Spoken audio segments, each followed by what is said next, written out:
ආයිබුවන් ශ්‍රී Lanka සුබුදෑසනක් good morning වණක්කම් පුවත්පත්වල තොරතුරු සවිස්තරාත්මකව දැනගන්නට ඔබ අදත් එකතු වන්නේ ඔබේ ප්‍රියතම උදෑසන සජීවී පුවත්පත් වැඩසටහන වේක අපිටාට සමගින් සුපුරුදු පරිදි වේක අපිටාට සමගින් මම තිලින දේශප්‍රියන්ත අද ඇවිල්ලා අද දවස ගැන කතා කරද්දී අද ජාත්‍යන්තර ඕසෝන් දිනය විදිහට නම් කරලා තියෙනවා අන්තර්ජාතික ඕසෝන් දිනය මේ විදිහට තමයි නම් කරලා තියෙන්නේ අද දවසේ මේ අන්තර්ජාතික ඕසෝන් දිනයට යෙදලා තිබෙන තේමා පාඨය විදිහට සඳහන් කරලා තිබෙන්නේ ජීවය සඳහා ඕසෝන් කියලා සඳහන් කරලා තියෙන මෙවර අන්තර්ජාතික ඕසෝන් දින සැමරුමෙහි තේමා පාඨයේ විදිහට අද දවසේ නම් කරලා තියෙන්නේ සැප්තැම්බර් මාසයේ 16 වෙනිදා මේ විදිහට නම් කරලා තියෙන පරිසරයත් මේ ඕසෝන් ස්තරය රැක ගැනීම ඉතාමත්ම වැදගත් වෙන සාධකයක් ඒ පිළිබඳව හොඳින් මතක තබා ගන්නට ඕනේ අපේ ලක්ට්‍රේ ප්‍රධාන ධාරාවේ සිටින සියලුම දෙනාත් මේ පිළිබඳව ඉතාමත්ම හොඳින් අවධානයෙන් පසුවන්නට ඕනේ. ඒ සමගින් සූදානම් වෙන්නේ අද දවසේ පුවත්පත්වල ප්‍රධාන සිරස්තල වෙත අවධානය යොමු කරන්නට. මුලින්ම මම තෝරගන්නවා මව්බිම් පුවත්පතේ ප්‍රධාන සිරස්තල. අද මේ විදිහට වාර්තා කරන ප්‍රධාන සිරස්තල දෙකක් කමිටු වාර්තාව අගමැතිට 20ට සංශෝධන කාරක සභා අවස්ථාවේදී කියලා අද මව්බිමේ ප්‍රධාන සිරස්තලයක් වාර්තා කරද්දී දෙවැනි ප්‍රධාන සිරස්තලයේ වාර්තා කරන පාස්කු ප්‍රහාරය පිටුපස සිටි සහරාන්ගේ ලොක්කා මෙන්න කියලා අද මව්බිම දෙවැනි ප්‍රධාන සිරස්තලයේ විදිහට වාර්තා කරනවා. ඒ අතර අද ලංකාදීප පුවත්පතේ ප්‍රධාන සිරස්තලයේ වාර්තා කරනවා 22 වෙනිදා මැති සභේට සංශෝධන කාරක සභා අවස්ථාවට කමිටු වාර්තාව අද කැබිනට්ටුවට කියලා අද ලංකාදීප පුවත්පත ප්‍රධාන සිරස්තලයට වාර්තා කරලා තිබෙනවා. අද දිනමින පුවත්පත මේ විදිහට ප්‍රධාන සිරස්තලයේ වාර්තා කරනවා 2030 වන විට විදුලිය අවශ්‍යතාවෙන් 70%ක් පුනර්ජනනීය බලශක්ති මූලාශ්‍ර වලින් සපයා ගන්න සැලසුම් සකස් කරන ජනාධිපතිතුමාගෙන් ප්‍රකාශය අද දිනමින ප්‍රධාන සිරස්තලයට වාර්තා කරලා තිබෙනවා. Today Daily Mirror headline is 20th A will not be redrafted. Any changes to be incorporated during debate in Parliament. And Ceylon Today main story is Meet Easter attack mastermind. And Daily News headline is tighter laws to says drug money priority. Prime Minister meets senior officials to amend acts. And finally Daily FT main story is Niwat Nodger's BIS community to invest. Those are the main stories from today national newspapers. Other දවසේ පුවත්පත්වල ප්‍රධාන සිරස්තල මේ විදිහට වාර්තා කරලා තිබෙනවා. පරිසරය රැක ගැනීම ඉතාමත්ම වැදගත් වෙන කාරණාව අපි යලිත් මතක් කරමින් අපි සූදානම් වෙනවා මව්බිම් පුවත්පතේ ප්‍රධාන සිරස්තලයට අවධානය යොමු කරන්නට මේ 20 පිළිබඳව කතා බහ කරද්දී 20 පිළිබඳව ආණ්ඩු පක්ෂය කතා කරද්දී විපක්ෂයකට විරුද්ධව දැන් මේ විදි කතා බහ නිර්මාණය වෙමින් පවතිනවා. මේ කමිටු වාර්තාව ඊයේ දවසේ අගමැතිතුමාට ලැබෙනවා මේ 20 පිළිබඳව කමිටුවක් පත් කරනවා. මේකේ තිබෙන්නේ හොඳ සහ නරක පිළිබඳව සොයා බලන සංශෝධන තිබෙනවා නම් ඒ පිළිබඳව සොයා බලන්න කියලා. මෙන්න මේ කමිටු වාර්තාව ඊයේ දවසේදී අග්‍රාමාත්‍යවරයා අතට පත් වෙනවා. අද දවසේ ඒක කැබිනට්ටුවට ලබා දෙන්නට සූදානමින් කියලා සඳහන් කරන්නේ. කමිටු වාර්තාව අගමැතිට 20ට සංශෝධන කාරක සභා අවස්ථාවේදී කියලායි අද මව්බිම් පුවත්පත වාර්තා කරන්නේ. අද ලංකාදීපේ වාර්තා කරනවා 22 වෙනිදා මැති සභේට සංශෝධන කාරක සභා අවස්ථාවට කමිටු වාර්තාව අද කැබිනට්ටුවට කියලා අද ලංකාදීපේ විදිහට වාර්තා කරන්නේ. අපි මව්බිම් පුවත්පතෙන් අදත් මේ තොරතුරු පුටා ගන්නවා මේ විදිහට. අද සඳහන් කරන්නේ 20 වෙනි ආණ්ඩුක්‍රම ව්‍යවස්ථා සංශෝධනය පිළිබඳව වැඩිදුර තොරතුරු මේ විදිහට වාර්තා කරලා තිබෙනවා අද මව්බිම් පුවත්පත. 20 වෙනි ආණ්ඩුක්‍රම ව්‍යවස්ථා සංශෝධනය අලුතින් ගැසට් නොකිරීමටත් ඊට අදාළ සංශෝධන වලට කැබිනට් අනුමැතිය ලැබීමෙන් පසු කාරක සභා අවස්ථාවේදී පාර්ලිමේන්තුවට ඉදිරිපත් කිරීමටත් ආණ්ඩුව තීරණය කර ඇති බවත් රජයේ අභ්‍යන්තර ආරංචි මාර්ග වලින් වාර්තා කරනවා. මේ අනුව 20 වෙනි ආණ්ඩුක්‍රම ව්‍යවස්ථා සංශෝධනය මේ මාසේ 22 වෙනිදා පාර්ලිමේන්තුවට ඉදිරිපත් කිරීමට නියමිත වෙනවා. 20 වෙනි ආණ්ඩුක්‍රම ව්‍යවස්ථා සංශෝධනයට අදාළ පාර්ලිමේන්තු විවාදය පැවැත්වීමෙන් අනතුරුව කාරක සභා අවස්ථාවේදී ඊට එක් කළ යුතු සංශෝධන ඇතුළත් කිරීමට රජය තීරණය කර තිබෙනවා කියලයි වාර්තා කරන්නේ. මේ අතර 20 වෙනි ආණ්ඩුක්‍රම ව්‍යවස්ථා සංශෝධනයට අධ්‍යයනය කිරීමට අග්‍රාමාත්‍ය මහින්ද රාජපක්ෂ මහතා විසින් පත් කරන ලද පක්ෂයේ ආණ්ඩුපක්ෂයේ නියෝජිතයන්ගේ කමිටු වාර්තාව අද දින කැබිනට් මණ්ඩලයට ඉදිරිපත් කිරීමට නියමිතව තිබෙනවා. අග්‍රාමාත්‍යවරයා විසින් පත් කළ ලද කමිටු වාර්තාව ඊයේ දින අග්‍රාමාත්‍ය මහින්ද රාජපක්ෂ මහතාට ලබා දුන්න අතර බොහෝ කරුණු වලට එම කමිටුවේ එකඟතාවය පළ කරලා තිබෙනවා කියලායි වැඩිදුරටත් වාර්තා කරන්නේ. ඒ අතර ජාතික විගණන කොමිසම පිහිටුවීම ඇතුළු කරුණු කිහිපයකට එම කමිටුවේ එකඟතාවය පළ වී ඇති අතර ඇතැම් කරුණු වලටද යම් එකඟතාවයකට පැමිණිය නොහැකි වී ඇති බවද වාර්තා කරනවා.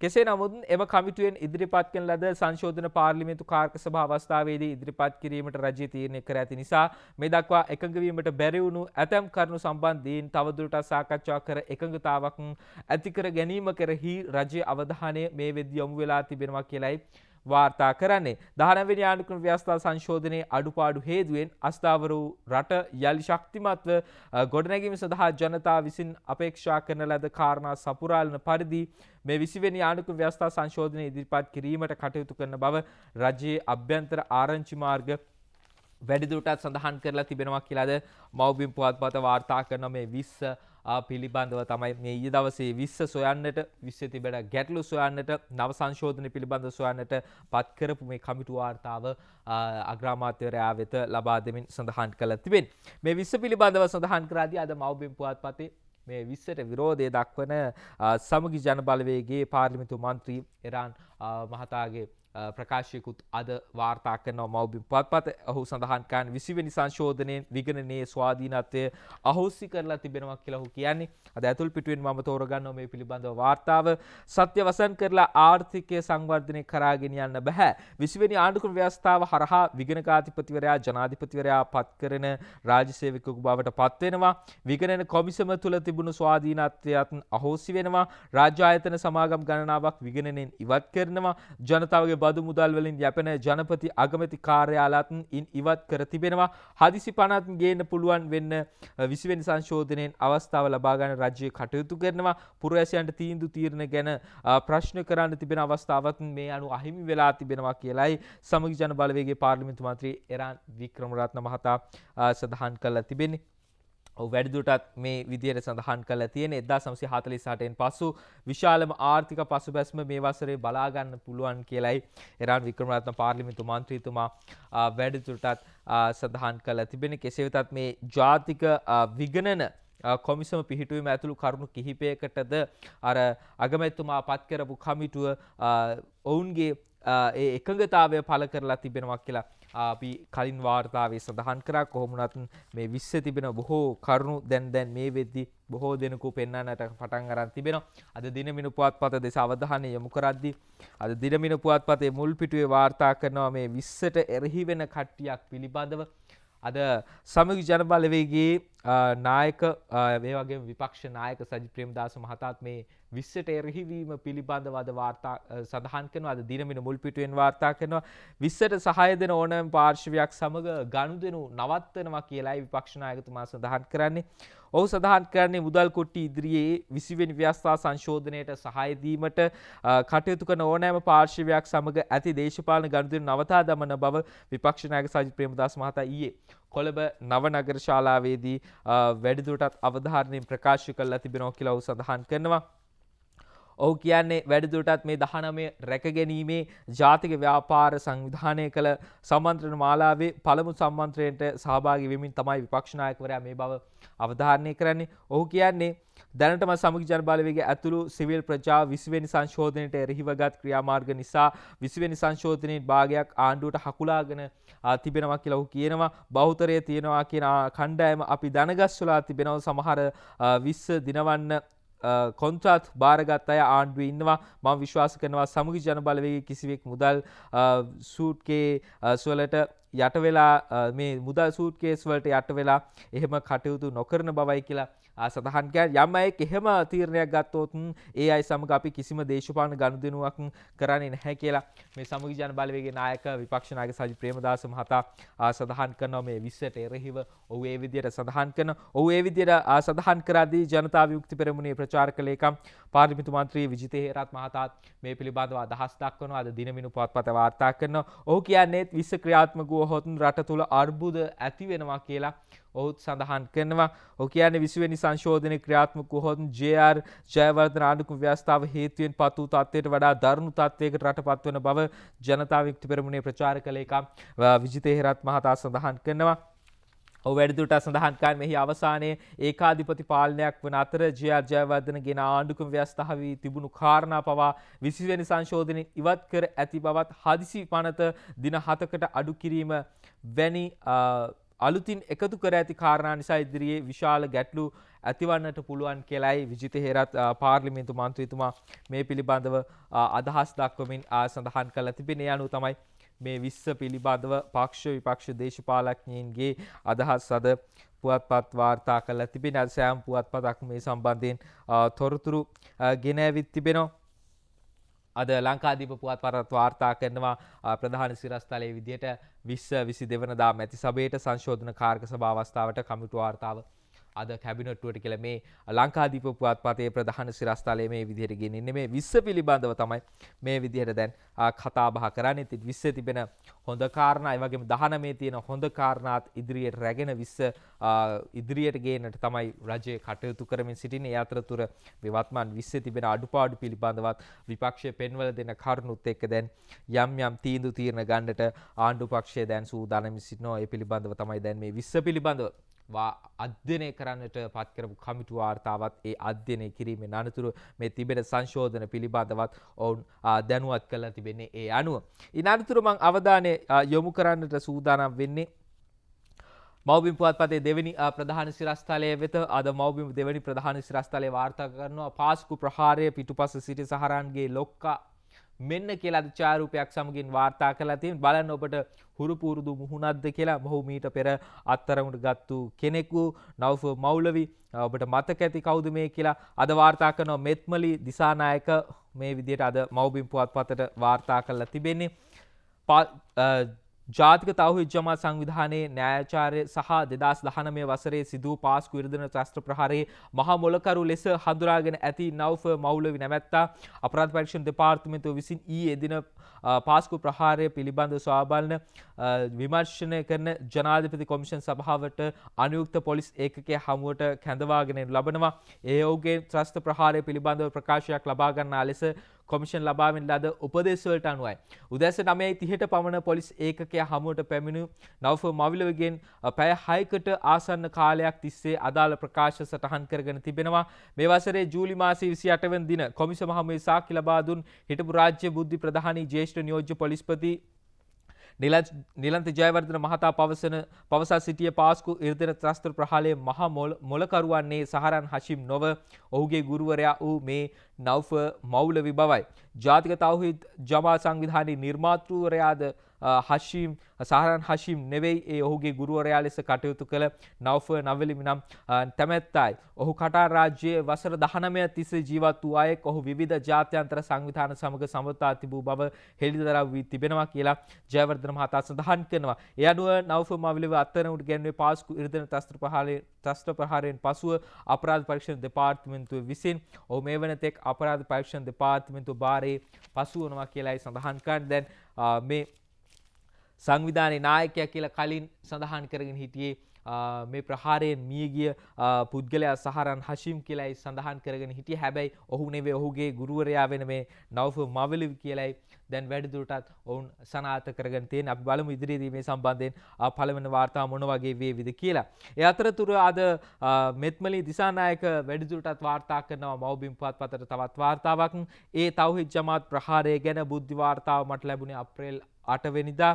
සහරන්ගේ දේශපාලන සම්බන්ධකම් නිසා ප්‍රශ්නයක් වේවි කියලා නිලන්ත කීවා කියලා අද වාර්තා කරනවා මව්බිම් පුවත්පතට. මේ විදිහට ඒ තොරතුරු කිහිපයක් වෙතත් අවධානය යොමු කරන්නටයි සූදානම් වෙන්නේ. හිටපු රාජ්‍ය බුද්ධි ප්‍රධානී ජ්‍යෙෂ්ඨ උප පොලිස්පති නිලන්ත ජයවර්ධන මහතා 2019 අප්‍රේල් මාසේ 8 වෙනි දින සවස තමන්ට දුරකථන ඇමතුමක් දී සහරන් හෂිම් පිළිබඳව ලැබී තිබූ බුද්ධි තොරතුරු පිළිබඳව විමසූ බවත් සහරන් හෂිම් නීති විරෝධී ලෙස රටින් පිට කිරීමට දේශපාලඥයෙකුගේ සහෝදරයෙක් උදව් කර ඇති බවට තොරතුරු නිසා ඒ දේශපාලන ප්‍රශ්නයක් විය හැකි බවත් පැවසුවේයි හිටපු ජාතික බුද්ධි ප්‍රධානී සිසිර මෙන්ඩිස් මහතා පාස්කු ප්‍රහාරය පිළිබඳව සොයාබලන ජනාධිපති කොමිසම හමුවේ ප්‍රකාශ කරනවා. සැප්තැම්බර් මාසේ 14 වෙනි දින කොමිසම හමුවේ පෙනී සිටමින් ඒ මහතා වැඩිදුරටත් පවසා සිටියේ රාජ්‍ය බුද්ධි සේවයට 2019 අප්‍රේල් මාසේ 4 වෙනි දින ලැබී තිබූ බුද්ධි තොරතුර වාර්තාව තමන් වෙත ලැබුණේ 2019 අප්‍රේල් මාසේ 8 වෙනි දින උදෑසන බවයි. ජාතික තෞහීද් ජමාත් නායක සහරන් හෂීම් ඇතුළු පිරිස විසින් සිදු කිරීම නියමිත ප්‍රහාරය පිළිබඳව ඒ වාර්තාවේ අඩංගු වූ බව ඔහු ප්‍රකාශ කරනවා. ඒ ලද වහාම තමන් එවකට ආරක්ෂක ලේකම් හේමසිරි ප්‍රනාන්දු මහතා හමුවීමට උත්සාහ කළ නමුත් එදිනට යෙදී තිබුණු ඉන්දියන් ආරක්ෂක ලේකම්වරයා සමග පවත්වන නියමිතව තිබූ හමුවක් නිසා ප්‍රනාන්දු මහතා කාර්යබහුල සිටි බැවින් තමාට ඔහුව එදින උදෑසන හමුවීමට නොහැකි වූ බවත් මෙන්ඩිස් මහතා සඳහන් කරනවා. කෙසේ නමුත් එදින සවස් භාගයේදී ප්‍රනාන්දු මහතා හමු වී රාජ්‍ය බුද්ධි සේවයෙන් ලද වාර්තාව පිළිබඳව ඔහුව දැනුවත් කළ බවත් අපි මේක හෙට බුද්ධි සමාලෝචන රැස්වීමට ගන්න කියලා නිලන්තට කියමු යයි ඔහු පැවසූ බවත් සිසිර මෙන්ඩිස් මහතා කොමිසම හමුවේ සඳහන් කරනවා. මේ මොහොතේදී රාජ්‍ය බුද්ධි ප්‍රධානියා ඒ බව දැනුම් දුන්නේද යන නීතිපතිවරයාගේ නියෝජිතයන් විමසා සිටි අතර මෙන්ඩිස් මහතා පැවසුවේ තමන්ට ඒ කිරීමට අමතක වූ බවයි. මට ඒක අමතක වුණා. නමුත් ඒක ඔහුගේ වගකීම. මොකද ඒ වාර්තාව මුලින්ම ලැබුණේ ඔහුගේ අතට. ඒ බුද්ධි සමාලෝචන රැස්වීමේදී සාකච්ඡාවට ගැනීම ඔහුගේ වගකීමක් කියලා මෙන්ඩිස් මහතා මෙහිදී ප්‍රකාශ කරනවා. නීතිපතිවරයාගේ නියෝජිතයන් විසින් තවදුරටත් නැගූ ප්‍රශ්නවලට පිළිතුරු දෙමින් ඒ මහතා කියා සිටියේ අදාළ වාර්තාව පිළිබඳව රාජ්‍ය බුද්ධි ප්‍රධානියා තමන් වෙතින් උපදෙස් නොපැතූ බවයි. ඔහු සඳහන් කරන්නේ මම ජාතික බුද්ධි ප්‍රධානියා උනත් රාජ්‍ය බුද්ධි ප්‍රධානියා කටයුතු කරන්නේ මා යටතේ නොවේ. ඔහු වාර්තා කරන්නේ ආරක්ෂක ලේකම්වරයාටයි. ඉතින් ඔහු මගෙන් ලබා ගන්න පුළුවන් උපදෙස් කුමක්ද? ඔහු තමයි රටේ ප්‍රධානතම බුද්ධි අංශයේ ප්‍රධානියා. ඔහු වෙන්නේ මගෙන් උපදෙස් පැතිය යුතු නැහැ. ඔහු මගෙන් උපදෙස් ඉල්ලා සිටියේ නැහැ කියලා මේ විදිහට ඔහු වැඩිදුරටත් මේ නියෝජිතයින් හමුවේ ප්‍රකාශ කළා තිබෙනවා කියලාද මව්බිම් පුවත්පත වාර්තා කළා තිබෙනවා. කොහොමුණත් 97 වතාවක් මේ ප්‍රහාරය පිළිබඳව තොරතුරු ලබා දෙනවා. හැබැයි කිසිවෙකුටත් මේ ප්‍රහාරය වළක්වා ගන්නට කිසිදු උනන්දුවක් නොතිබුණු බව තමයි මේ සිදුවෙන සහ මේ ප්‍රකාශ වලින් සඳහන් වෙන්නේ. ඒ අතර ඊයේ දවසේදී හිටපු අමාත්‍යවරුන් වන රිෂාඩ් බද්රුද්දීන් ඒ වගේම තමයි හිටපු සභානායක වෙන ලක්ෂ්මන් කිරියාල යන මහත්වරුත් මේ පාස්කු ඉරිදින ප්‍රහාරය පිළිබඳව සොයා බලන ජනාධිපති කොමිසමේ පොලිස් ඒකකයේ වෙත පැමිණ සිටියා කියලාද දිනමින පුවත්පත වාර්තා කරනවා. ඒ පුවත්පතට වාර්තා කරන්නේ සුභාෂිනී සේනානායක මේ පිළිබඳව වාර්තා කරන්නේ බදුර්දීන් කිරියාල පාස්කු කොමිසමට කියලායි සඳහන් කරන්නේ. යහපාලන ආණ්ඩුවේ හිටපු කර්මාන්ත හා වාණිජ්‍ය කටයුතු ඇමති රිෂාඩ් බදුර්දීන් සහ හිටපු සභානායක සහ හිටපු මහාමාර්ග ඇමති ලක්ෂ්මන් කිරියාල යන මහත්වරු පාස්කු ඉරිදින ප්‍රහාරය පිළිබඳ සොයා බැලීමට පත් කළ ජනාධිපති කොමිසමේ පොලිස් ඒකකය වෙත ඊයේ දවසේ පැමිණ තිබෙනවා. කොමිසමේ පොලිස් ඒකකයෙන් සිදු කළ දැනුම් දීමකට අනුව ප්‍රකාශයක් ලබා දීමට ඔවුන් දෙදෙනා පෙරවරු 9:30ට පොලිස් ඒකකය වෙත පැමිණ තිබුණා. හිටපු ඇමති රිෂාඩ් බදුර්දීන් මහතා පෙරදා 14 වෙනිදා පැය 6ක පමණ ප්‍රකාශයක් ලබා දීමෙන් අනතුරුවද ඊයේ දවසේදීත් කැඳවා තිබුණා කියලා සඳහන් කරලා තිබෙන්නේ. අද වැඩිදුරටත් ඒ අනුව ඔවුන්ගෙනුත් මේ පිළිබඳව මේ විදිහට ප්‍රකාශ සටහන් කරගෙන තිබෙනවා කියලායි අද දිනවෙන පුවත්පතත් වාර්තා කරලා තිබෙන්නේ මේ සම්බන්ධයෙන්.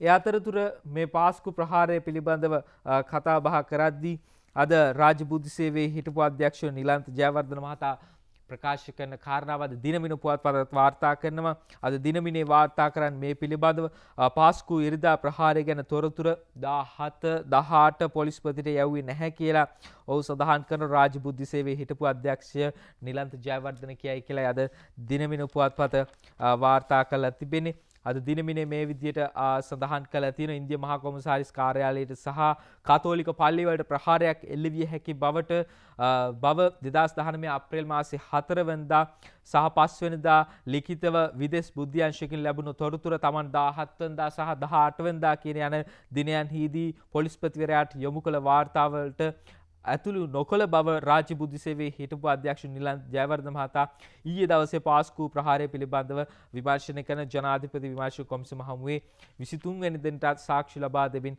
සඳහන් කරා කියලාද දිනමින පුවත්පත ඒ විදිහට වැඩිදුරටත් වාර්තා කරන මේ පාස්කු ප්‍රහාරය පිළිබඳව සොයා බලන කොමිසම හමුවේ සාක්ෂි ලබා දීම පිළිබඳව තමයි ඒ විදිහට වාර්තා කරලා තිබෙන්නේ. ඉතින් 97 වතාවක් මේ යලිත් කියන්නේ 97 වතාවක් මේ පිළිබඳව තොරතුරු ලබා දීලා තිබෙද්දිත් ඇයි නිසියාකාරව මේ යාන්ත්‍රණය ක්‍රියාත්මක නොවුනේ?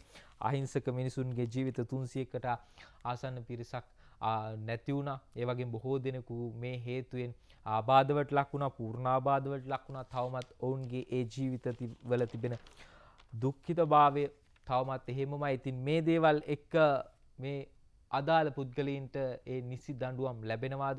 අපි සෑවම ඒ පිළිබඳව විශේෂ අවධානයෙන් සිටින්නේ ඔවුන්ට අනිවාර්යයෙන් මේ දඬුවම ලැබිය යුතු නිසා.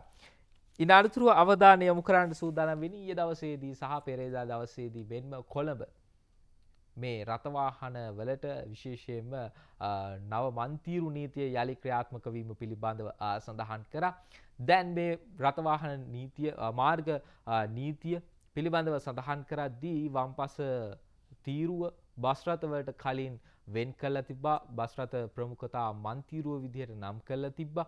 මේ මන්තිරුවේ දැන් බයික් පාපැදි සහ ත්‍රිරෝද රථත් ධාවනයට අවසර ලබා දීලා තියෙනවා. පොලිසිය ඒ පිළිබඳව ඔන්න දැන් කතා බහ කරනවා. දැන් අද මේ විදිහට මව්බිම් පුවත්පත වාර්තා කරන අපි සූදානම් මේ වාර්තාව වෙත අවධානය යොමු කරන්න. අදත් මන්තිරු පෙරහුරුවක් 3 wheel ඒ වගේම මෝටර් බයිසිකල් පාපැදිත් බස් මන්තිරුවේ කියලා අද චාමර අමරසූරිය වාර්තා කරලා තිබෙනවා. හැබැයි මේ බස් මන්තිරුවේ 3 wheel බයික් යවන්න එපා කියලා අද සඳහන් කරලා තිබෙනවා. ලංකා පෞද්ගලික බස් රථ හිමියන්ගේ සංගමේ සභාපති ගැමුණු විජේරත්න තමයි මේ විදිහට සඳහන් කරන්නේ මේ බස් මන්තිරුවේ 3 wheel බයික් යවන්න එපා කියලා. කොහොම වුණත් මේ තෙවැනි දිනටත් ක්‍රියාත්මක කරන මන්තිරු නීති පෙරහුරු වැඩසටහන අද 16 වෙනිදා මාර්ගයේ වම්පස තීරුව හෙවත් බස් ප්‍රමුඛතා මන්තිරුවෙහි ගමන් කළ යුත්තේ ත්‍රිරෝද රථ යතුරුපැදි සහ පාපැදි පමණක් බව බස්නාහිර පළාත් භාර ජ්‍යෙෂ්ඨ නියෝජ්‍ය පොලිස්පති දේශපාලන තෙන්නකෝන් මහතා සඳහන් කරනවා. මෙම අත්හදා බැලීමේ වැඩසටහන සාර්ථක කර ගැනීම සඳහා මේ ක්‍රියාත්මක කරන බවද ඔහු වැඩිදුරටත් සඳහන් කළා තියෙනවා. මේ මන්තිරු නීති වැඩසටහන ක්‍රියාත්මක කළ පළමු දිනය වූ පෙරේදා 14 වෙනිදා දිනට වඩා ඊයේ දවසේ දින මේ වාහන තදබදෙහි යම් අඩුවීමක් නිරීක්ෂණය වුණා කියලායි නියෝජ්‍ය පොලිස්පතිතුමා සඳහන් කරන්නේ. මෙම පෙරහුරු වැඩසටහනින් අනතුරුව මන්තිරු නීතිය කඩ කරන රියදුරන්ට නඩුවක් වෙනුවට රුපියල් 2000ක දඩයක් පැනීමට කටයුතු කරනවා කියලත් තෙන්නකෝන් මහතා වැඩිදුරටත් සඳහන් කරනවා. ඉතින් මේ පිළිබඳව ලංකා පෞද්ගලික බස් රථ හිමියන්ගේ සංගමේ සභාපති ගැමුණු විජේරත්න මහතා සඳහන් කරනවා මේකට යම් විරෝධයක් පළ කරනවා.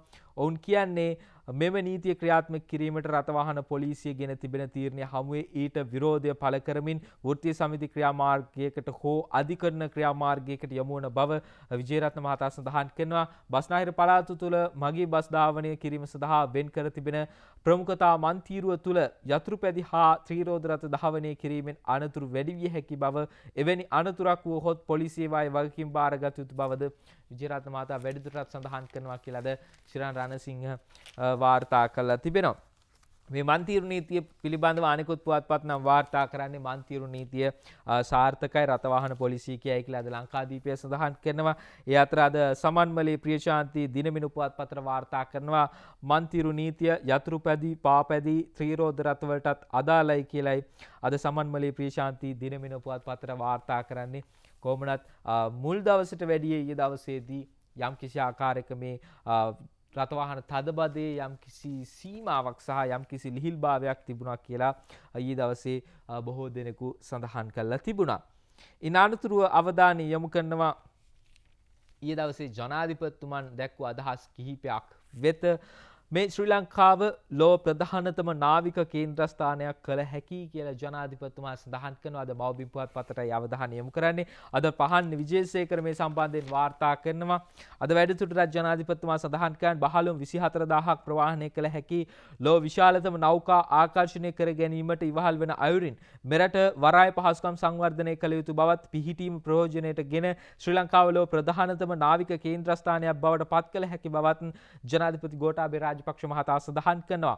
රට ආසන්නයෙන් යාත්‍රා කරන ජාත්‍යන්තර නෞකාවලට සේවා සැපීමට හැකි පරිදි වරාය පද්ධතිය දියුණු කරමින් කොළඹ, ගාල්ල, ත්‍රිකුණාමලය, කන්කසන්තුරේ සහ ඔළුවිල් වරාය සංවර්ධනය කළ යුතු බවද ජනාධිපතිවරයා මෙහිදී වැඩිදුරටත් සඳහන් කරනවා.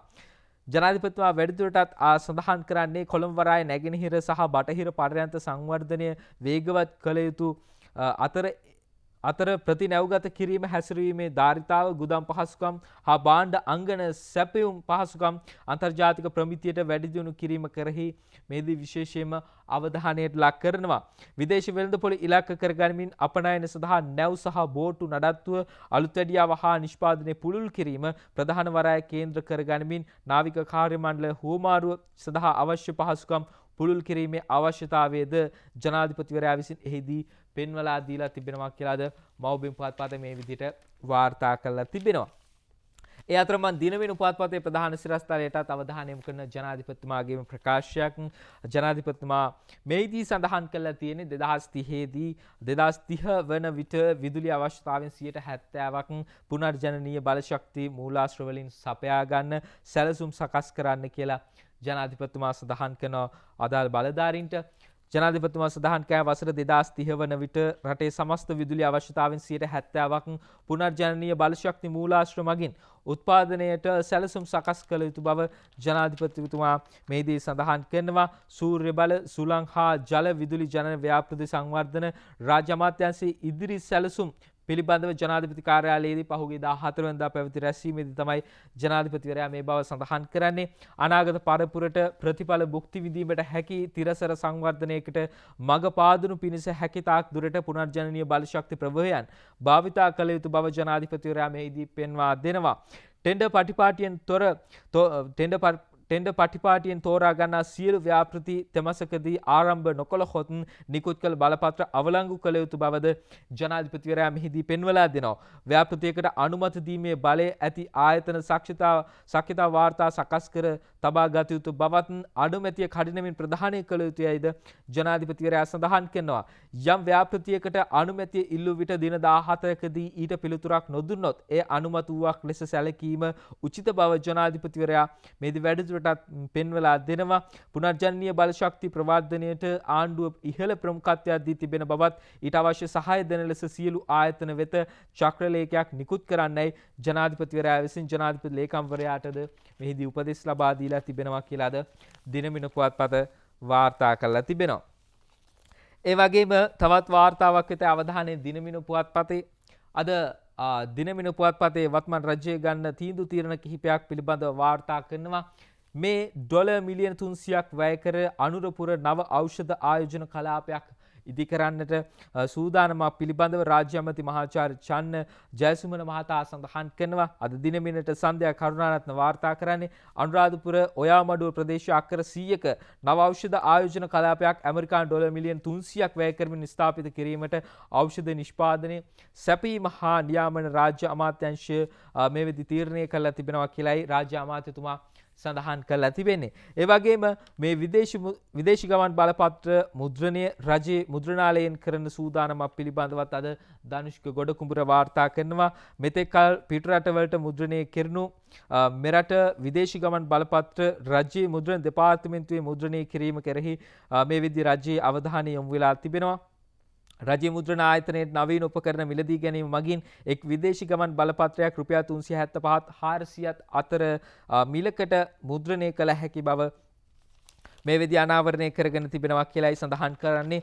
ඒ සඳහා නව යන්ත්‍ර මිලදී ගැනීමට වැයවන්නේ රුපියල් මිලියන 700ක් වගේ මුදලක් කියලායි වැඩිදුරටත් වාර්තා කරන්නේ. ඒ කොහොමුණත් වසර 2කමාරකට ප්‍රමාණවත් කාලයක් සඳහා විදේශී ගමන් බලපත්‍ර දසලක්ෂයක් මුද්‍රණය කිරීමට බේවන විට ලබා දී ඇති කොන්ත්‍රාත්තුවේ වටිනාකම රුපියල් බිලියනයක් බවද රජයේ ආරංචි මාර්ග සඳහන් කරලා තිබෙනවා කියලාද දිනමින පුවත්පත වාර්තා කරලා තිබෙන. ඉතින් ඒ විදිහට රාජ්‍ය අංශයෙන් මේක මුද්‍රණය කරන්නට පුළුවන් නම් විශාල මුදලක් අපිට ඉතුරු කර ගන්නට පුළුවන් කියන කාරණාව තමයි මේ වාර්තාවේ වැඩිදුරටත් සඳහන් කරලා තිබෙන්නේ.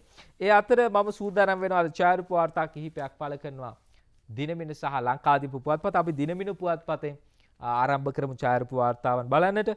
මේ ජනාධිපති අග්‍රාමාත්‍ය මහින්ද රාජපක්ෂ මහතා බන්ධනාගාර ප්‍රතිසංස්කරණ පිළිබඳ ඉදිරිපස් අවුරුදු සැලැස්ම බන්ධනාගාර කොමසාරිස් ජෙනරාල් තුෂාර උපුල්දෙනිය මහතා විසින් අග්‍රාමාත්‍ය මහින්ද රාජපක්ෂ මහතාට පිළිගන්වන අවස්ථාව තමයි අද ඡායාරූප වාර්තාවක් විදිහට දිනමින පුවත්පත මේ විදිහට ගෙනෙන්නේ. ඒ අතර අද ලංකාදීප පුවත්පතත් ඡායාරූප වාර්තාවක් ගෙනෙනවා.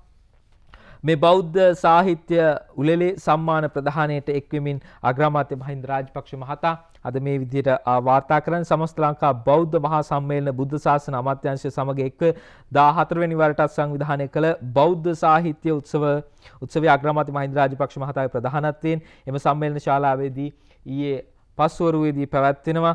එහිදී 2019 වසරේ හොඳම ගී කාව්‍ය නිර්මාණ කෘතියට හිමි බෞද්ධ සාහිත්‍ය සම්මානය ඇහිපිල්ලමක් අතර කෘතිය රචනා කළ සම්මානනීය මහාචාර්ය සුනිල් ආරියත්න සහ සිතක සතුට කෘතිය රචනා කළ මහින්ද දිසානායක මහත්වරුන්ට හිමි වෙනවා. එහිදී ශ්‍රී ලංකාවේ බෞද්ධ සංගීත කලාව උදෙසා කළ මෙහෙවර ඇගීම වෙනුවෙන් විශේෂ ඇගීම් සම්මානය විශාරද ආචාර්ය නන්දා මාලිනී මහත්මියට හිමි වෙනවා. සම්මානීය මහාචාර්ය සුනිල් ආරියරත්න ප්‍රවීණ ගීපද රචක මහින්ද දිසානායක යන මහත්වරු සහ ආචාර්ය නන්දා මාලිනී මහත්මිය අගමැතිවරයා අතින් මේ සම්මාන ලබාගත් අයුරු තමයි මේ ඡායාරූප ඔස්සේ අද ලංකාදීප පුවත්පත මේ විදිහට ගෙන එන්නේ.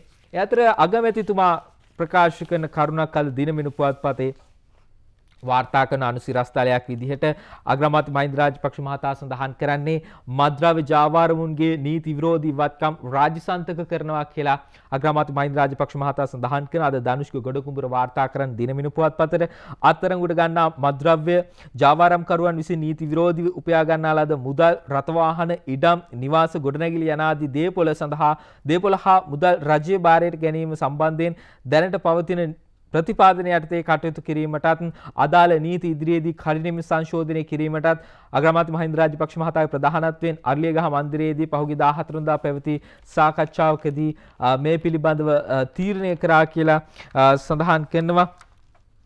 ඒ අනුව තමයි මේ විදිහට මේ මද්ද්‍රව්‍ය ජාවාරමින් නීති විරෝධී වත්කම් රාජසන්තක කරන්නට කටයුතු කරන්නට සූදානම් සිටිනේ. අද මව්බිමත් වාර්තා කරනවා නීති විරෝධීව ඉපෙවූ දේපළ මුලින්ම රජයේ භාරයට කියලා අද ක්‍රිෂාන්ත් පතරත් ජයසූරිය මව්බිම් පුවත්පතට ඒ විදිහට වාර්තා කරනවා. මේ තිබෙනේම වාර්තාව මේ අත්අඩංගුවට ගන්නා පුද්ගලයන් නීති විරෝධී ලෙස උපයාගත් මුදල් හා දේපළ රාජසන්තක කිරීම සම්බන්ධව කටයුතු කිරීමට පෙර මුල් අවස්ථාවේදීම මේවා එම දේපළ රජ්‍ය භාරයට ගැනීම සම්බන්ධයෙන් අනුගමනය කළ හැකි නීති ක්‍රියාමාර්ග පිළිබඳව සාකච්ඡාවක් අග්‍රාමාත්‍ය මහින්ද රාජපක්ෂ මහතා සහ නීතිපති දෙපාර්තමේන්තුව ශ්‍රී ලංකා පොලිසිය ඇතුළු අනෙකුත් අදාළ ආයතන නිලධාරීන් අතර ඊයේ දවසේ අරලියගහ මන්දිරයේදී සාකච්ඡාවක් පැවතුණා කියලා සඳහන් කරනවා. මෙම සාකච්ඡාවේදී මුදල් විශුද්ධීකරණ පනත සහ 2006 අංක 6 දරන මුදල් ගණතුරු වාර්තා කිරීමේ පනතේ ප්‍රතිපාදන සම්බන්ධව සහ එම පනත් අවශ්‍ය සංශෝධනයට ලක් කිරීම සහ දැනට තිබෙන ප්‍රතිපාදන වලට අනුකූලව කටයුතු කළ හැකි ආකාරය පිළිබඳව නිලධාරීන් විසින් අග්‍රාමාත්‍යවරයාට කරුණු දක්වලා තිබෙනවා කියලාද මව්බිම් පුවත්පත වාර්තා කරලා තිබෙනවා. යනු තමයි මේ මද්ද්‍රව්‍ය ජාවාරමින් යම් කිසි කෙනෙකු මේ නීති විරෝධී ලෙස වත්කම් රැස් කරගෙන තිබෙනවා නම් ඒවා රාජසන්තක කරන්නට කටයුතු කරන්නට සූදානමින් සිටිනවා කියලාද වාර්තා කරලා තිබෙනවා. ඒ අතර මේ එක්සත් ජාතික පක්ෂය පිළිබඳවත් අපි අවධානය යොමු කරමු. දැන් එක්සත් ජාතික පක්ෂයේ නියෝජ්‍ය නායකත්වයට රුවන් විජේවර්ධන මහතා පත් වෙනවා. ඔහු ඊයේ දවසේදී සඳහන් කරනවා මේ එක්සත් ජාතික පක්ෂයෙන් වෙන් වෙලා ගිය සමගි ජන බලවේගයත් සමග ඉදිරියේදී කටයුතු කරන්නට සූදානම් කියලා. අද දිනමින පුවත්පතට අවධානය යොමු කරද්දී දිනමිනේ සම්බන්ධයෙන් වාර්තා කරනවා. විශේෂයෙන්ම ඔහු කියන්නේ සජිත් සමග වැඩ කරන්න මම සූදානම් කියලායි කියන්නේ. අද ශිරෝමි අබේසිංහ වාර්තා කරන්නේ විපක්ෂයේ වැඩ කටයුතු වලදී සමගි ජන බලවේගය සමග එකට වැඩ කිරීමට තමා සූදානම් බවත් එහි කිහිප දෙනෙකු පසුගිය දින කිහිපය තුළ තමා සමග සාකච්ඡා පැවැත්වූ බවත් එක්සත් ජාතික පක්ෂයේ නව නියෝජ්‍ය නායක රුවන් විජේවර්ධන මහතා සඳහන් කරලා තිබෙනවා කියලාද දිනමිනු පුවත්පත සඳහන් කරනවා. ඔහු කියන්නේ නියෝජ්‍ය නායක ධූරය ලැබීමෙන් පසු ආශිර්වාද ලබා ගැනීම සඳහා ඊයේ කොළඹ හුණුපිටිය ගංගාරාම විහාරස්ථානයට ගොස් ආගමික වතාවත් වල නිරත වීමෙන් පසු මාධ්‍ය අමතමින් ඔහු සඳහන් කරනවා. එක්සත් ජාතික පක්ෂයෙන් ඉවත් සමගි ජන බලවේගයට එක් වූ අයගේ තවමත් හිතේ තිබෙන එක්සත් ජාතික පක්ෂයයි ජාතික ලයිස්තු මන්ත්‍රී ධුරයට පත් යාමට තමාගේ අදහසක් නොමැති බවත් සිය අරමුණ පක්ෂයේ ප්‍රතිසංවිධාන කටයුතු ආරම්භ කිරීම බවත් පවසන විජේවර්ධන මහතා ඉතාමත් ඉක්මනින් කෘත්‍යාධිකාරී මණ්ඩලය සමග සාකච්ඡා කර සුදුස්සකු පාර්ලිමේන්තු මේ පුරප්පාඩුවට නම් කරනවා කියලා සඳහන් කරන මේ කඩා වැටලී තිබෙන දැවැන්ත පක්ෂයේ යලිත් ඒ දැවැන්ත විදිහට ඉදිරියට ගොඩනගන්නට සූදානම් වෙනවා කියලයි රුවන් විජේවර්ධන මහතා වැඩිදුරටත් සඳහන් කරන්නේ. ඒ අතර මේ යහපාලන ආණ්ඩුවෙන් පත් කළ නිලධාරීන් රජයේ වැටුපට අමතරව මේ දූෂණ විරෝධී කාර්යාලයනුත් දීමනා අරන් කියලාද රොෂාන් තුෂාර දිනමින පුවත්පතට තවත් වාර්තාවක් එක්කලා තිබෙනවා. මේ වාර්තාවේ පළ කරලා තිබෙන්නේ යහපාලන ආණ්ඩු සමයේ අර්ලියගහ මන්දිරයේ ස්ථාපිත කර තිබූ දූෂණ විරෝධී කාර්යාලයේ උපදේශකයන් විමර්ශන නිලධාරීන් ලෙස කටයුතු කළ නීතිපති දෙපාර්තමේන්තුවේ නිලධාරීන් ඇතුළු රාජ්‍ය සේවකයන් වැටුපට අමතරව කමිටු කාර්යාල දීමනාත් ලබාගෙන ඇතැයි දේශපාලන පරිගැනීම් පිළිබඳ සොයා බැලීමේ ජනාධිපති කොමිසමට ඉදිරිපත් කළ වාර්තාවේ වැඩිදුරටත් වාර්තා වෙනවා කියලා සඳහන් කරලා තිබෙනවා. අද දිනමිනේ සම්බන්ධයෙන් වාර්තා කරන්න මේ රජයේ නිලධාරීන් ඇතුළු කමිටු කාර්යාලයේ කටයුතු කළ 44 දෙනෙකුට මේ විදිහට වැටුප් වේතන හා දීමනා ලබා දීලා තිබෙනවා. අතිකාල හා නිවාඩු දින වැටුපුත් ලබා දීලා තිබෙනවා. අනිකුත් වියදම් ලබා දීලා තිබෙනවා කියලයි අද වැඩිදුරටත් වාර්තා කරලා තිබෙන්නේ දිනමින පුවත්පත. ඒ අනුව රජයේ වැටුප් සහ මේ විදිහට දූෂණ විරෝධී කාර්යාලයේ දීමනාත් අරන් තිබෙනවා කියලයි අද දිනමින පුවත්පත මේ විදිහට වාර්තා කරලා තිබෙන්නේ. ඒ සමගින් අපි සූදානම් වෙනවා මේක අපි තාට වැඩසටහනෙන් කෙටි විරාමයක් ලබා ගන්නට. විරාමයෙන් අනතුරු අපි නැවත හමු වෙමු.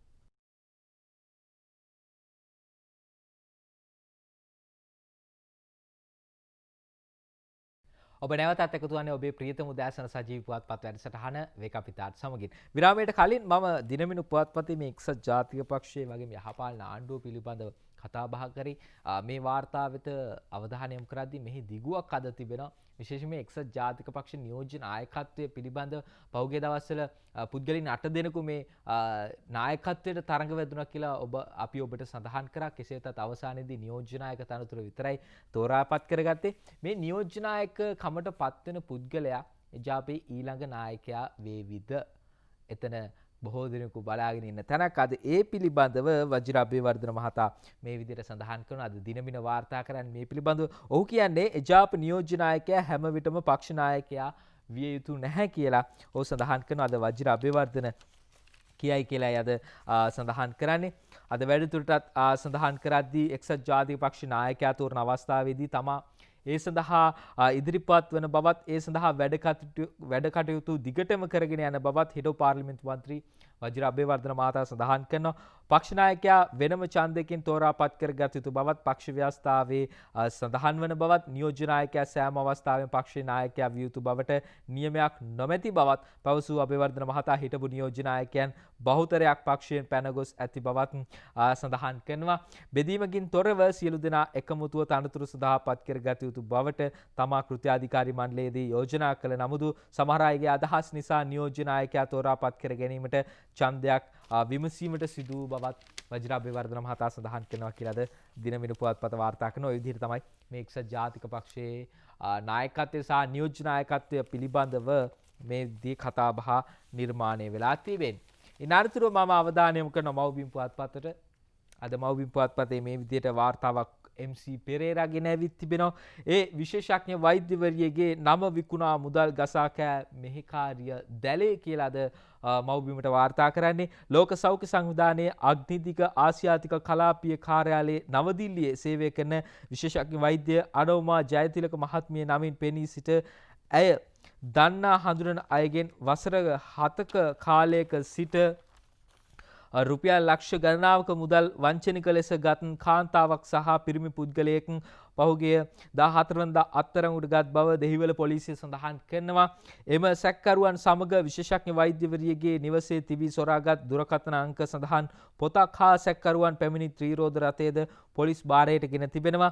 දෙහිවල පොලිසිය ස්ථානාධිපතිවරයාගේ පෞද්ගලික දුරකථනයට විශේෂඥ වෛද්‍යවරිය කතා කරන අයුරින් කතා කර සුවදුක් විමසා මද වේලාවකින් නැවතත් ඇමතුමක් ගෙන තිබූ මෙම සැකකාරිය මම ත්‍රිකුණාමලයේ සර්වන්ට් ගෙදර මළගයක් වෙලා යන ගමන් මට පොඩි මුදල් හදිසියක් වුණා පුළුවන් නම් රුපියල් 15000ක් මගේ account එකට දාන්න කියලා මේ විදිහට සඳහන් කරනවා. ඉතින් මේ ඇති වුණු සැකයත් එක්ක තමයි විමර්ශන කටයුතු ආරම්භ කරන්නේ. ඒ අනුව තමයි මේ සැකකාරී හා සැකකරු අත්අඩංගුවට ගත්තා කියලා පොලිසිය වැඩිදුරටත් සඳහන් කළා තියෙනවා. ඉතින් ඔවුන් කාලයක සිට මේ හොර වැඩේ කරගෙන ගිහිල්ලා තිබෙනවා. හැබැයි අන්තිමේදී කතා කරලා තියෙන තැනේ ඒ සියලුම දේවල් හසු කර ගැනීමට පොලිසියට හැකියාව ලැබිලා තිබෙනවා කියලාද මව්බිම් පුවත්පත මේ විදිහට වාර්තා කරනවා. ඉතින් ඔබ යම් කිසි දෙයක් කරද්දී කල්පනා කරන්න ඔබට එය අනිවාර්යයෙන්ම නීති විරෝධී දෙයක් නම් අනිවාර්යයෙන් මේ හසු වෙන ඔබ නීතිය රැහැනට කොට්ටු වෙනවා. ඒක තමයි ඔබ තේරුම් ගන්නට ඕනේ.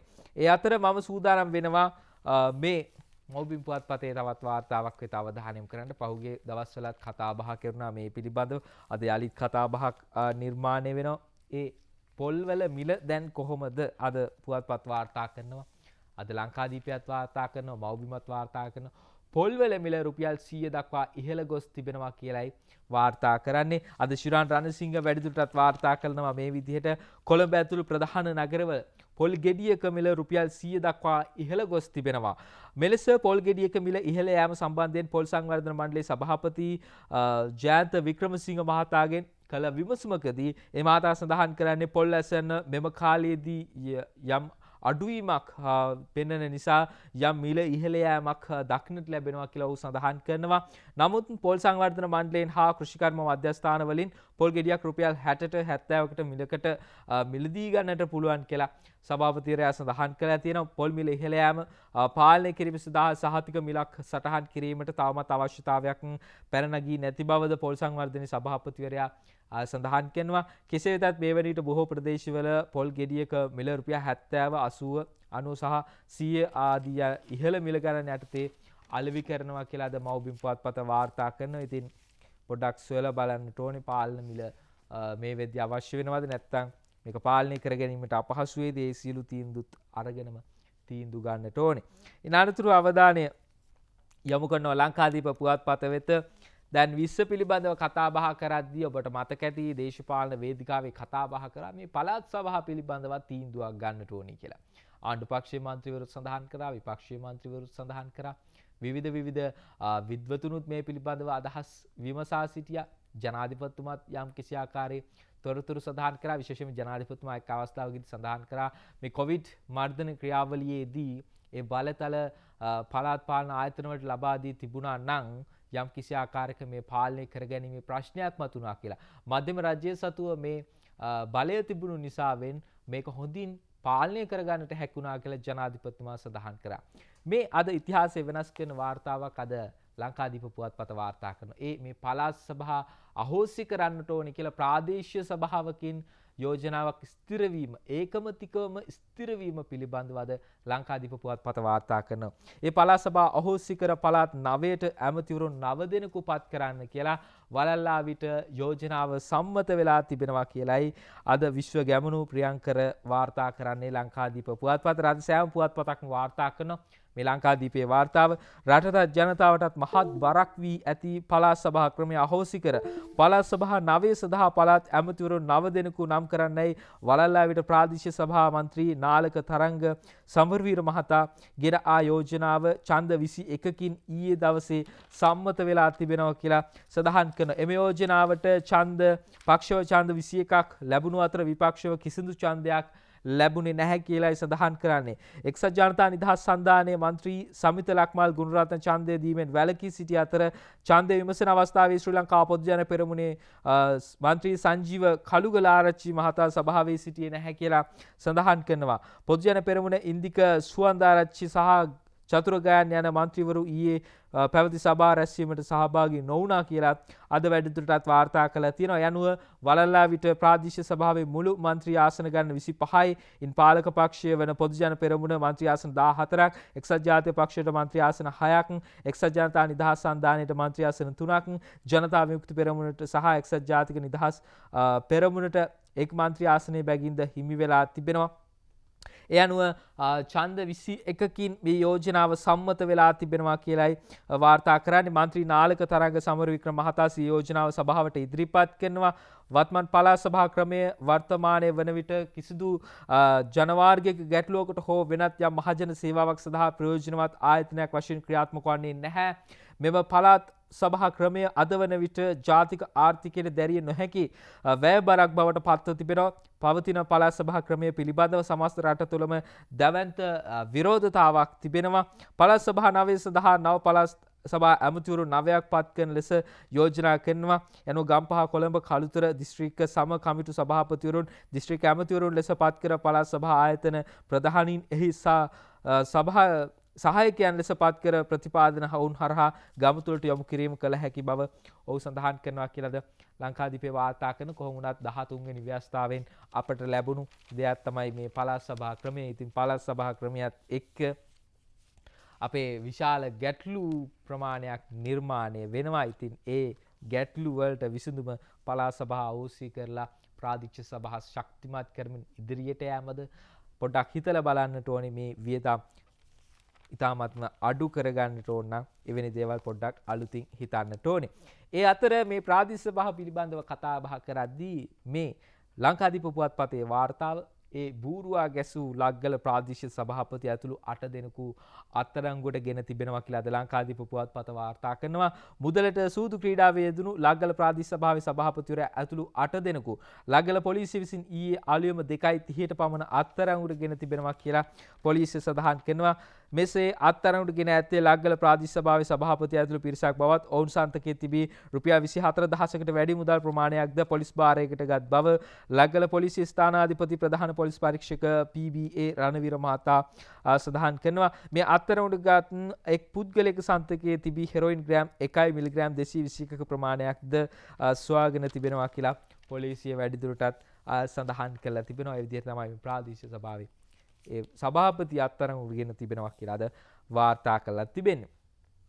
ඒ වගේම ලංකාදීපයේම තවත් වාර්තාවක් විතර අවධානය යොමු කරන්නේ මේ පොලිස් සටහන්වල වරදින් කුඩුකාරයන් නිදහස් වී ගෙදර යනවා කියලා සඳහන් කරන ඒ කොළඹ මහාධිකරණ විනිසුරු තුමන් තමයි මේ පිළිබඳව සඳහන් කරලා තිබෙන්නේ.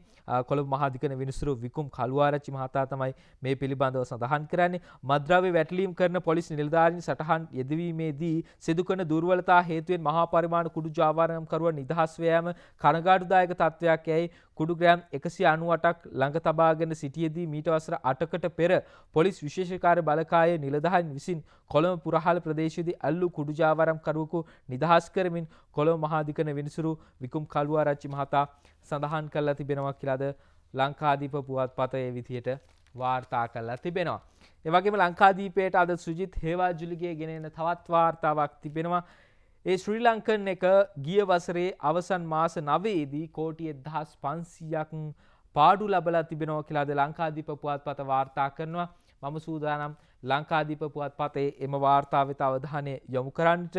ශ්‍රී ලංකන් ගුවන් සමාගම පසුගිය වසරේ අවසන් මාස 9ේදී රුපියල් කෝටි 1500ක පාඩුවක් ලබා ඇතැයි ශ්‍රී ලංකා මහා බැංකුව නිකුත් කළ එහි අලුත්ම වාර්තාවේ වැඩිදුරටත් සඳහන් වෙනවා කියලාද සඳහන් කරනවා. එම වාර්තාවට අනුව ගුවන් සමාගම ඊට කලින් වසරේ ලබා තිබූ මූල්‍ය පාඩුව රුපියල් කෝටි 3300යි. පාස්කු ඉරදෙන ප්‍රහාල මාලාවෙන් පසු ගුවන් මගින් ප්‍රමාණය අඩුවීම ගිය වසරේ පාඩුවට ප්‍රධානතම හේතුව බව සඳහන් කරන මහ බැංකු වාර්තාව ආදායම් පහත වැටුනේද අඩු ඉන්ධන මිල ගණන් හා ඉන්ධන ප්‍රතිස්ථකරණය පියවර හේතුවෙන් සමාගම මෙහෙයුම් වියදම අඩු කරගෙනද ප්‍රකාශ කරනවා. පාස්කු ඉර්ධන ප්‍රහාර වලින් පසු ශ්‍රී ලංකාවට සංචාරකයන් පැමිණීම ආරක්ෂක හේතු මත අඩුවීම හේතුවෙන් ගුවන් සමාගම් 11ක් මෙරට සිදු කළ පියාසර වාර ගණන අඩු කරලා තිබෙනවා. ඒ අනුව සතියකට සිදු වූ ගුවන් ගමන් වලින් 32ක්ව අවලංගු වෙලා තිබෙනවා. මේ අතර කටුනායක ජාත්‍යන්තර ගුවන් තොටුපළ හරහා සිදු කරන ලද මුළු මගී හැසිරවීම ප්‍රමාණය 2018 වසරේ වාර්තා කරන ලද මිලියන 10.8ට සාපේක්ෂව 2019 වසරේ මිලියන 9.9ක් දක්වා 8.3කින් පහත වැටී තිබෙනවා කියලා එම වාර්තාවේ වැඩිදුරටත් සඳහන් කරලා තිබෙනවා. ඒ වගේම ගුවන් තොටුපළේ භාණ්ඩ හැසිරීමේ ප්‍රමාණයද 2018 වර්ෂයේ වාර්තා කළ මෙට්‍රික් ටොන් 2,68,496 හා සැසඳීමේදී මෙට්‍රික් ටොන් 2,46,406ක් දක්වා 8.2ක පහත වැටීමක් පෙන්눔 කරලා තිබෙනවා කියලා මේ ශ්‍රී ලංකා මහා බැංකුව නිකුත් කරපු නිවේදනයේ වැඩිදුරටත් අලුත්ම වාර්තාවේ වැඩිදුරටත් සඳහන් වෙනවා කියලාද වාර්තා කරලා තිබෙනවා. ඒ සමගින් අපි සූදානම් වෙන වේක අපිතාට වැඩසටහනෙන් තවත් කෙටි විරාමයක් ලබා ගන්නට. විරාමයෙන් අනතුරුව මේ නීතිමය කටයුතු අධිකරණ කටයුතු කිහිපයක් පිළිබඳව අද පුවත්පත් වාර්තා කරනවා. ඒ තොරතුරුයි පුවත්පත්වල ඇතුල් පිටු වාර්තායි ඔබට ගෙන එන්නට සූදානම්.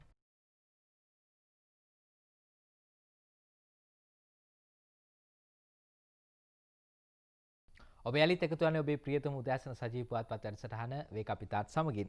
මම සූදානම් වෙන්නේ මේ උතුරු පළාත් සභාවේ හිටපු මන්ත්‍රීවරයෙකු වන හිටපු යාපනයේ මන්ත්‍රීවරයෙකු වන එම්.කේ. සිවාජිලිංගම් මහතා ඊයේ දවසේ අත්අඩංගුවට ගන්නවා. ඒ පිළිබඳව අද වාර්තා කරන්න ඒ දිලීපන්ගේ ගුණ සමරන්න හැදූ සිවාජිලිංගම් අත්අඩංගුවට කියලා අද ලංකාදීප පුවත්පත වාර්තා කරනවා. LTT සංවිධානයේ හිටපු නායකයෙකු ත්‍යාගදීපන් දිලීපන් නැවතාගේ 33 වන ගුණ සමරුම නිමිත්තෙන් සමරුමක් සිදු කිරීමට උත්සාහගත් උතුරු පළාත් සභාවේ හිටපු මන්ත්‍රීවරයෙකු එම්.කේ. සිවාජිලිංගම් අත්අඩංගුවට ගත් බව කෝපයි පොලිසිය සඳහන් කරනවා. මේ මන්ත්‍රීවරයා යාපනයේ උරුම්පිරායි ප්‍රදේශයේ දිලීප නැමැත්තාගේ රුව ඇතුළත් බැනරයක් ඉදිරිපිට පහන් දැල්වීමට ගත් උත්සාහයේදී එම ස්ථානයට ගිය කෝපයි පොලිස් නිලධාරීන් අද උදෑසන ඔහු පොලිස් භාරයට ගෙන තිබෙනවා කියලාද වාර්තා කරලා තිබෙනවා ලංකාදීප පුවත්පත. ඒ වගේම මේ කැබිනට් මණ්ඩලයට එන යෝජනාවක් පිළිබඳවත් අද ලංකාදීප පුවත්පත වාර්තා කරනවා. ඒ ළමයින්ගේ වයස් සීමාව 18ට නංවයි කියලා සඳහන් කරන ඒ සඳහා වන යෝජනාවක් අධිකරණ අමාත්‍යාංශ විසින් කැබිනට් මණ්ඩලයට අද ඉදිරිපත් කරනු ඇතැයි දැනගන්නට ලැබෙනවා කියලාද ලංකාදීප පුවත්පත වැඩිදුරටත් වාර්තා කරලා තිබෙනවා.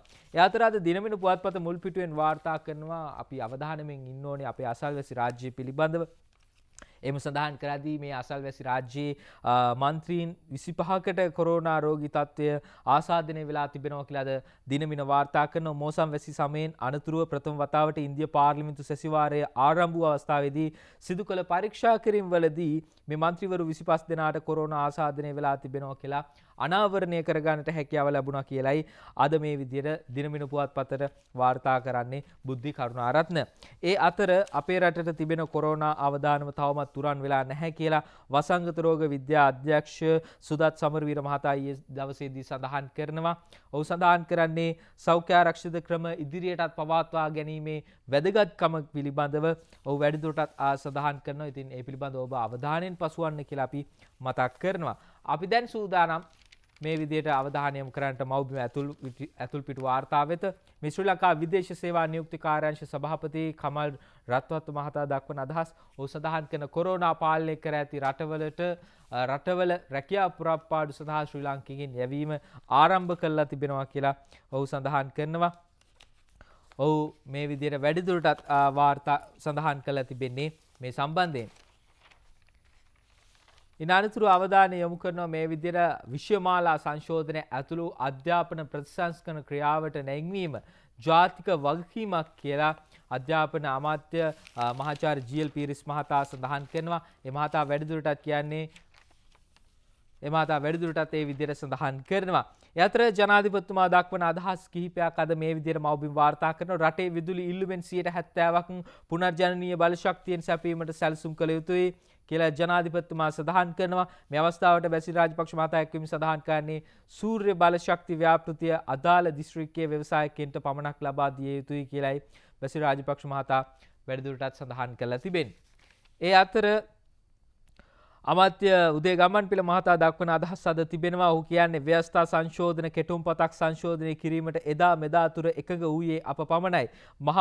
යලි මහමැතිවරණයට එන්නේ මෙරට තෙල් හෝ ගෑස් සම්පත ගොඩගෙනයි කියලායි අමාත්‍යතුමා සඳහන් කරන්නේ. ජනමතයට කන් දෙන්න අපි සූදානම් කියලා අමාත්‍යවරයා වැඩිදුරටත් සඳහන් කරනවා. ඒ අතර සමග ජන බලවේගයේ පාර්ලිමේන්තු මන්ත්‍රී එරාන් වික්‍රමරත්න මහතා දක්වන අදහස් අද මව්බිම් වාර්තා කරන්නේ මේ 20 වෙනි සංශෝධනයේ විගණනයේ ස්වාධීනත්වය අහෝසි කරලා සත්‍ය වසන් කරලා ආර්ථික සංවර්ධනය කරා ගෙනියන්න බෑ කියලා ඔහු සඳහන් කරලා තිබෙනවා.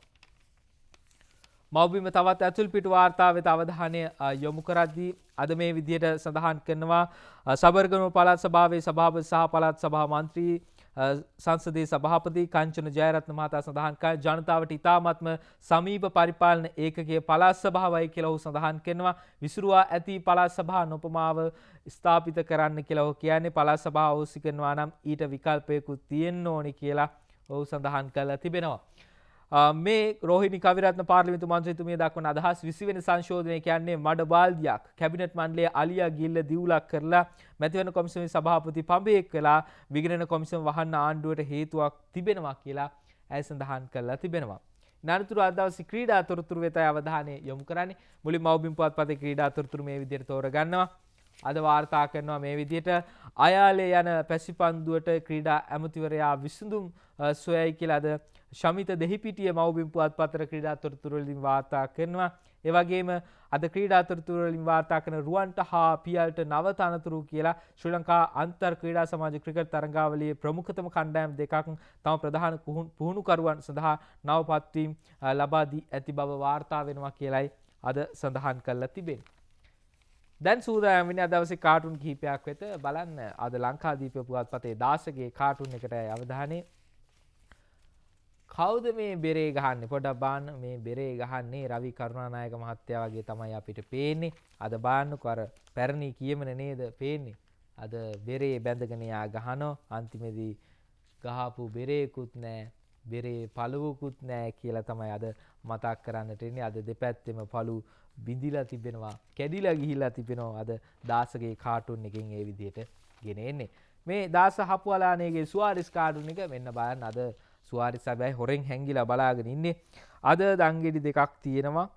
මේ විදිහට 19+ 20+. අද විපක්ෂ නායකතුමා ඉන්නවා 19+ පැත්තේ. එයා කියනවා අගමැතිතුමාට බෙල්ල තියන්නේ කියලා. ඒ අතර අද අගමැතිතුමා 20 පැත්ත ඉඳගෙන කියනවා විපක්ෂ නායකතුමාට බෙල්ල තියන්න කියලා. අපි බලමු ඉතින් කාගේ බෙල්ලද දැන් මේ එන ව්‍යවස්ථා සංශෝධනය වලින් ගැසී යන්නේ කියලා ඉතින් අපිට බලාගෙන ඉන්නට වෙනවා. අද මේ කැබිනට් මණ්ඩලයට ව්‍යවස්ථා සංශෝධනය ගෙන එනවා. ඉන් අනතුරුව 22 වෙනිදා පාර්ලිමේන්තුවටත් එන්නට නියමිතයි. මේ MD වීරරත්නගේ ඇතුල් පිටු කාටුන් එක අද මව්බිම පුවත්පතේ බලන්න මේ කවුද මේ යන්නේ කියලා විශ්වවිද්‍යාල පැත්තෙන් මේ නවක වදය අල්ලගන්න ඔන්න පොලිසිය පන්නනවා. මේ නවක වදය දෙන සිසුන් පස්සේ තමයි මේ පන්නගෙන යන්නේ. ඒ අතරතුරම අද විශ්වවිද්‍යාලයට ඇවිල්ලා තිබෙනවා බුද්ධ්‍යංශයත් මේ නවක වදය දෙන්නට ලෑස්තිලා ඉන්න සිසුන් අල්ලන්න අද බුද්ධ්‍යංශය විශ්වවිද්‍යාලය ඇතුළට ඇවිල්ලා තිබෙනවා කියලයි අද MD වීරරත්න මේ විදිහට සඳහන් කරන්නේ. මේ ලංකාදීප පුවත්පතේ මුල් පිටුවේ පංකජ රුවින්දගේ සරදම් කාටුන් එක අදත් ඇමතිතුමායි සරදම්ව ඉන්නවා. අද ඇමතිතුමා කියනවා සරදම්ට පළාත් සභා ඡන්දයට සමගි ජන බලවේගයේ අයදුම්පත් කැඳවලාලු. එතකොට සරදම් කියන්නේ රනිල් පළාත් සභා එපා කියයිද කියලා කියන්නේ. රනිල් පළාත් සභා එපා කියයිද කියලා තමයි අද ලංකාදීප පුවත්පතට පංකජ රුවින්දගේ සරදම් කාටුන් එක ගෙන ඇවිත් තිබෙන්නේ. මේ MD වීරරත්නගේ මරිසිපාල කාටුන් එක අද මව්බිම් පුවත්පතේ අදත් වයසකුන්දයි මරිසිපාලා ඉන්නවා. අද මරිසිපාලට කියනවා වයසකුන්දා 21 අයෙකුගේ තීරණයක් නෙවෙයිලු කියලා අද මරිසිපාලට කියනවා. එතකොට මරිසිපාල කියන්නේ එහෙනම් කැඳහැලියක්ද කියලායි අහන්නේ. එහෙනම් කැඳහැලියක්ද කියලා යහන්නේ. පහුගිය යහපාලන රජ්‍ය ඔබට මතක ඇති දින 100ටත් අන්තිමේදී ගෙන ආපු කෙනෙක් නැති වුණා. දැන් මේ 20ත් එක් අයෙකුගේ තීරණයක් නෙවෙයි කියලයි ඔන්න කියලා තියෙන්නේ අද මේ විදිහට MD වීරරත්නගේ මරිසිපාල කාටුන් එකෙන්. අද දවසේ වැඩසටහන නිමා කරන්නට අපි තෝරගන්නවා විදුරා බේනායකගේ දවසේ පද 4. මහ ජනතාවගෙන් නිසිවරමක් ඉල්ලා මහසඟ ගණට බැන බැන මුළු රට හොල්ලා මහ ගමනක් ගියත් ලොකු අතු අල්ලා මහපාරේ තමයි අද කේ මගේ කොල්ලා කියලාද විදුරා බේනායක දවසේ පද 4ෙන් ගෙන ඇවිත් තිබෙනවා. ඒ සමගින් අපි සූදානම් වෙන අද දවසේ වේක අපිතාට වැඩසටහන නිමාවට පත් කරන අපි යලි හමු වෙන්නේ හෙට උදෑසන 6:25ට. පෑලියගොඩ ආර්ට් ටෙලිවිෂන් මැදිරියේ සිට සමුගන්නා මම තිලින දේශප්‍රියන්ත. හෙට උදෑසන හමු වනතුරු ඔබට සුබ දවසක්.